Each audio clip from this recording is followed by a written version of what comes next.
ശ്രീ ഷാജിയാണ്. ചെറുപ്പുളശ്ശേരിയിൽ നിന്നാണ് വിളിക്കുന്നത്. ശ്രീ ഷാജി, താങ്കൾക്ക് എന്ത് തോന്നുന്നു? ഇന്നലെ CPI സംസ്ഥാന സെക്രട്ടറി കടുത്ത നിലപാടൊക്കെയാണ് പ്രഖ്യാപിച്ചത്.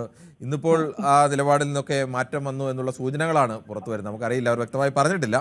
എന്നാലും ഇതിന്റെ ഭാവി എന്താവും? ഞാൻ എന്തായാലും ന്യൂസ് 8 പൊതുവേദിയിലേക്ക് ഇങ്ങനെ ഇടയ്ക്കൊക്കെ വിളിക്കാറുണ്ട്, ട്രൈ ചെയ്യാറുണ്ട്, പക്ഷെ കിട്ടാറില്ല. ഇപ്പൊ കിട്ടിയതിൽ സന്തോഷം. ശരി ശ്രീ ഷാജി, താങ്കള് ട്രൈ ചെയ്യുക. ഒരുപാട് പേര് ട്രൈ ചെയ്യുന്നതാണ്. അപ്പം നമ്മളങ്ങനെ ഇന്ന ആളെ നോക്കിയൊന്നുമല്ല എടുക്കുന്നത്. അന്നേരം വരുന്ന ആ സമയത്ത്, ഗ്യാപ്പിൽ വരുന്ന സമയത്ത് കിട്ടുന്നവർ എടുക്കുന്നു, അങ്ങനെയാണ്. ഇപ്പൊ എടുത്തു നിങ്ങളുടെ ഇവരെടുത്തു, ഓക്കെ, സന്തോഷം. പിന്നെ എന്താണെങ്കിൽ എനിക്ക് പറയാനുള്ള എന്താ വെച്ചാ, ഈ 4 വർഷമായിട്ട് നമ്മളുടെ കുട്ടികളുടെ അവകാശമാണ് ഈ സർക്കാർ. കേൾക്കുന്നില്ലേ? കേൾക്കുന്നുണ്ട്, പറഞ്ഞോളൂ താങ്കൾ. ഈ 4 വർഷമായിട്ട് നമ്മളെ കുട്ടികളുടെ അവകാശമാണ് എന്തിന്റെ അടിസ്ഥാനത്തിലാണെങ്കിലും നമ്മളെ സർക്കാർ, കേരള സർക്കാർ തടഞ്ഞു വെച്ചത്. ഇപ്പൊ ഞാൻ മനസ്സിലാക്കിയിടത്തോളം 1400 കോടിയോളം രൂപ ഇപ്പോ നമ്മളെ കേരള സർക്കാരിന് കിട്ടാനുണ്ട്.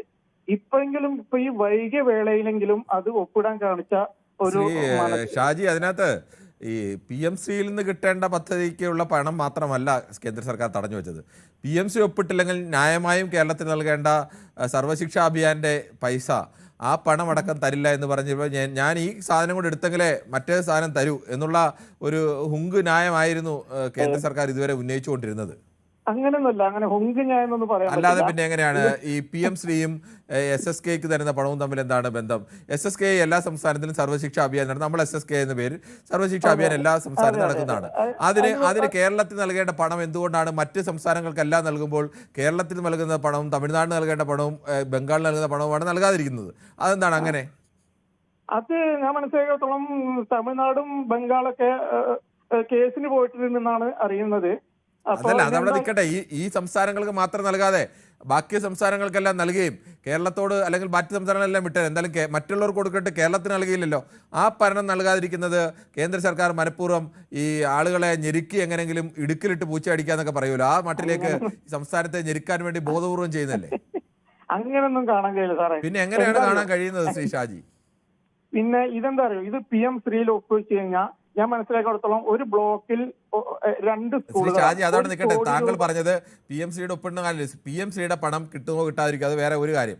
PMCയിൽ ഒപ്പിട്ടില്ല എന്നതിന്റെ പേരിൽ SSKയുടെ പണം എന്തുകൊണ്ടാണ് ഇത്രയും കാലം തടഞ്ഞു വെച്ചത്? എന്റെ ചോദ്യം അതാണ്. SSKയുടെ പണം തടഞ്ഞു വെച്ചിട്ടുണ്ടെങ്കിൽ അത് കൊടുക്കേണ്ട തന്നെയാണ്. അതിന് എന്റെ ഒരു അഭിപ്രായം. ഞാനിപ്പോ ഈ PMCയുടെ കാര്യത്തിൽ മാത്രമാണ് സംസാരിക്കുന്നത്. ശരി, എന്താ അറിയോ, ഞാൻ മനസ്സിലാക്കി കൊടുത്തോളം ഒരു ബ്ലോക്കിൽ 2 സ്കൂളുകളാണ് PMCയുടെ കീഴിൽ വരുന്നത്. 1 കോടി രൂപ ഒരു സ്കൂളിന് കിട്ടും. അങ്ങനെ 2 കോടി രൂപ 2 സ്കൂളിന് കിട്ടും. സർക്കാർ സ്കൂളിനാണ് കൊടുക്കുന്നത്. അത് നമ്മളുടെ നാട്ടിലെ കുട്ടികൾ പഠിക്കുന്ന സ്കൂളാണ്. അവർക്കുള്ള ഭൗതിക സാഹചര്യങ്ങളും അവർക്കുള്ള ഇതുകളും ഇതാക്കാൻ വേണ്ടിയിട്ട് മാത്രമാണ് എല്ലാ സ്റ്റേറ്റിലും കൊടുക്കുന്നുണ്ട്. ഇത് രാഷ്ട്രീയപരമായിട്ടോ അല്ലെങ്കിൽ വേറെ എന്തിന്റെ പേരിലോ ഇത്രയും 4 വർഷം ഈ സർക്കാർ 4 വർഷമല്ല, 3 വർഷമാണ്. 2022 സെപ്റ്റംബറിലാണ് ഈ പദ്ധതി പ്രഖ്യാപിക്കുന്നത്. അതിൻ്റെ അടുത്ത അധ്യയന വർഷം മുതലാണ് ഇത് തുടങ്ങിയത്. 2023 മുതൽ 27 വരെയുള്ള അധ്യയന വർഷത്തിലാണ് ഈ പദ്ധതി. എന്തായാലും 1400 കോടിയോളം രൂപ കിട്ടാനുണ്ടല്ലോ. അതിപ്പോ എന്തായാലും ഒപ്പ് വെച്ച സ്ഥിതിക്ക് അത് കിട്ടും. ശരി, ഓക്കെ. അപ്പോൾ താങ്കള് ഈ ഒപ്പിടാത്തതിന്റെ നഷ്ടപ്പെട്ടതിനെ കുറിച്ച് പറയുമ്പോൾ അതിന്റെ പേരിൽ നമ്മളെ മറ്റു തരത്തിൽ ഞെരുക്കിയതിനെ കുറിച്ച് കൂടി ആലോചിക്കേണ്ടതാണ്. മധ്യത്തില് ഞെരുക്കിയതിനെ കുറിച്ച് ചർച്ച നടക്കുന്നുണ്ടല്ലോ, അവര് കൊടുക്കുന്നു പറയുന്നുണ്ടല്ലോ. വേറെ കാര്യം കൂടി പറയുന്നത് സാർ, മറ്റേ ഒരു കാര്യം കൂടി പറയണ്ടേ. ഈ CPI ഉയർത്തിയ എതിർപ്പ് അതൊന്നും ഒരു കാര്യം കാണാൻ പോകുന്നില്ല. അതൊക്കെ വെറുതെ ഒരു ഇതാണ്. സർക്കാർ ഒപ്പുവെച്ചതാണ്. അത് CPIയുടെ എതിർപ്പൊക്കെ ചർച്ച ചെയ്ത് തീരുമാനിക്കും, ഇതാക്കും. സർക്കാർ എന്തായാലും ആ ഒപ്പുവെച്ചൊന്നും പിന്നോട്ട് പോവില്ല. ആ കാശ് നമ്മൾ വ്യക്തമാണ്. ശ്രീ സുരേന്ദ്രനാണ് തൃശ്ശൂരിൽ